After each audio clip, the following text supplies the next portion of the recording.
words evolved, and these very two rather opposing words, culture and industry. This is a movement that clubs the entire creative sector together because there are great synergies. पकवान में भी एक रंग है, एक रस है, हर चीज दूसरी के साथ जुड़ जाती है। यशपाल अपनी झूठा सच के पहले पैराग्राफ में कहते हैं, उसने घी में दाल में तड़के का छौंक डाला, छौंक की आवाज आई, so a food is evoking a sound. A great guru, Charles Eames, said to me very seriously, in your country particularly, everything connects. Where is the creative and cultural force that unites this entire spectrum of what India's future has been, certainly what its past was, certainly where it is in the present, in all the Mufassal towns, in all the mohallas, in all the villages, and what certainly will be its future in terms of future of work. AHF's flagship Jio's 8th anniversary has been composed and mentored by Rajiv Ji in association with our very generous hosts, Andaz Hayat. The program marks a seminal transdisciplinary collaboration between Dr. Pushpesh Pant, Center for Science and Environment, Safe Food Campaign with support from World Bank and Japan Social Development Fund. The corridors of Andaz have been transformed into a conscious marketplace, thematically scenographed and carefully curated live retail space with innovative design.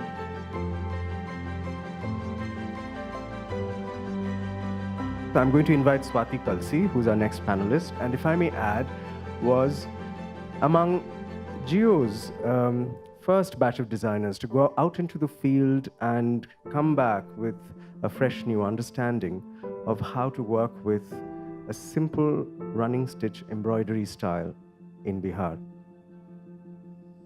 Are we made of aspirations? Are we made of desires? Are we a part of emotional landscape? Are we part of an arrested image of an unfulfilled desire? When I was working there with many different craftsmen, and I realized that it's how the products are made. It's how passionate people are of what they do. It's rooted to the kind of crafts they're working on. And when I came back to India, the similar aspect I found when I started working with artisans who are working in different parts of India. The objective of the project is to create inclusive business models for the marginalized communities in Odisha, Jharkhand and Madhya Pradesh through supporting their traditional and artisanal skills. The kind of designers that we have, they're all skilled enough to go into these villages, to these clusters, work with the artisans directly. There are people who literally doing work on their own now. If you really ask us, they would not really need an AHF or any other project after some time. I think the word Satvik is not that. Satvik is the essence. The Sattva is the essence. And so what is the essence of Indian food? For us was very clear, we only want to focus on local products which are available all over India. So we don't want to specify only on the regions. And at the same time, we wanted to see how does the retail come into the game, because we do retail these products which we use in the kitchen as well. So we said we want to put three criteria. We want to have, first of all, made in India. Second of all, the product has to be an artisan product, so it has to be handmade, so not manufactured from some big industry. So it's really focused on the farmers, where I'll come later to my farmers, because they're my heroes. And the third one was really, how do we involve communities? How do we put a social cause behind? Because we wanted to make sure that the product we are choosing is not just another celebrity who's bored and starts to make Parmesan cheese. We really wanted to make sure that someone either is a technique which is very old and it starts to be forgotten, at the same time ingredients which are not very common these days anymore. So we have put all of this in the spotlight in Annamaya, on the shelves and in the menu, where we really go back to the roots of the ingredients and even give them a bit of twist with the European techniques. You started off talking about coarse millets. I mean, the fact is the word coarse came because, the way we were looking at food, we wanted to promote basmati, we wanted to promote wheat. So everything else was seen coarse, what animals eat. And at the end of the day, it is those that are much more water-prudent crops. They are water-wise crops. In Germany and in France and everywhere, they're discovering today organic food, local food. We already have it. And that's, for us, the question is, how do we keep it without first destroying it, first contaminating it, and then learning the value of it? Anna is Anna, of course. Anna is grain, Brahma ras, Annam ve Brahma, Annam ve ras. But Maya, when they say reality, it strikes a discordant note to me. I think Maya, as we understand in this country, is either an illusion from Shankar and Vedant. You are transported into a world which is not everyday eating, but it is still have a different pun, Annamai. Everything is because Anna is there.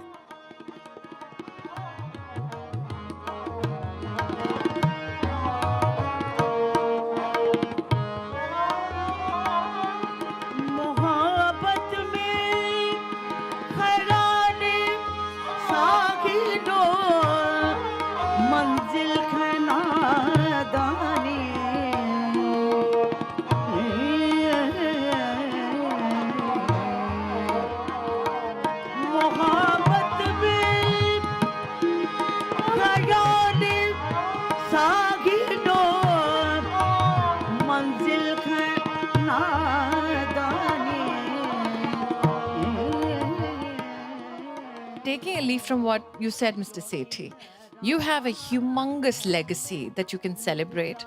You spoke about your grandmother identifying over 90 colors, and you said that maybe it's lost its relevance now. The only question that I find before me is this: do we preserve legacy on the basis of its relevance today, or do we nurture it because that is a gift that we want to give tomorrow? I like to look at it from a perspective of what the government's commitment is. And each one of these objectives, and I've glanced through the 21 points, if you look at this government's perspective of Make in India or Skill India or Digital India, actually all of them very neatly dovetail into these government programs.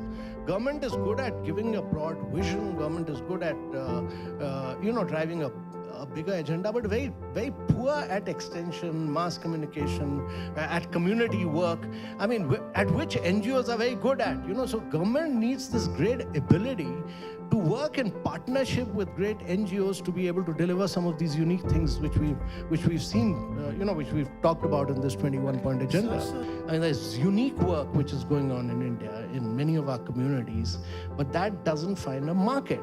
And therefore, there's a key role which tourism, state tourism, great Indian entrepreneurs like Mr. Sharaf have to play and ensure that many of these products reach the market and they are able to get a better unit value realization. And that's the only way to lift livelihoods, Just a simple line, if Aadhaar could have done it or the census could have done it, what is your profession, would at least have immediately released an enormous network of information.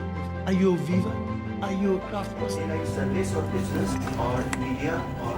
That's not the mapping, no. I say I'm service or I'm media. That's not telling that I'm a designer. That's not saying that's what I'm saying. The truth is in the detail. The detailing that you want, if you can spell it out, I'll call a meeting of the Registrar General of Census, I'll call of DG Aadhaar. I'll call that meeting in my office and I'll call all of them, and I think we'll try and integrate it with this. That's not an issue. That's poetry. I have not heard that said, and that's wonderful. Yeah. I'd love to find a way to be part of the Incredible India campaign, which talks about, how... So if you have an interesting story to tell me, I'll be very happy to promote it from the Neeti Twitter handle for you. Or ask the Make in India to promote your product. The internet is not just a medium, it's also a channel to find new things. The generation is already exposed.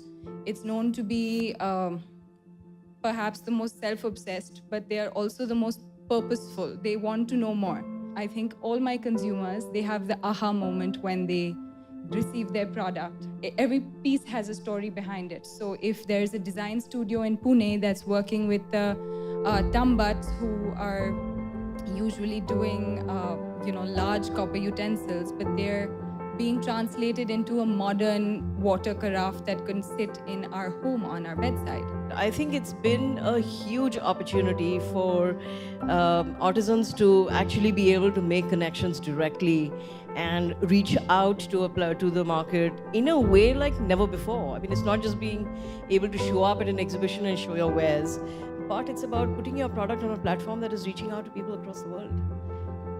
Meet some of the craftspeople who are doing very interesting things, and very quickly, 2 of them have come from Bagh, where there are the most beautiful Buddhist caves. There are about 1,000 Muslim block printers there, but how many block prints can you make in a day when silk screen is taken over? So we are trying to get them to work with contemporary painters to create tents. There is no place to stay in Bagh. So if Madhya Pradesh tourism is listening, there are people, traditional miniature Madhubani painters who are working on animation, $1 billion industry. We have to create our own graphics to be able to conquer this market. There are people, Gond tribals, who are going beyond just painting on a wall. So what we really need for them is a way to be able to reach out with their incredible, tenacious, but vulnerable skills, to be able to reach out to the world and say, we are here, we will be here, we know the future of our work, our identity, and if you like it, you can get it from us directly.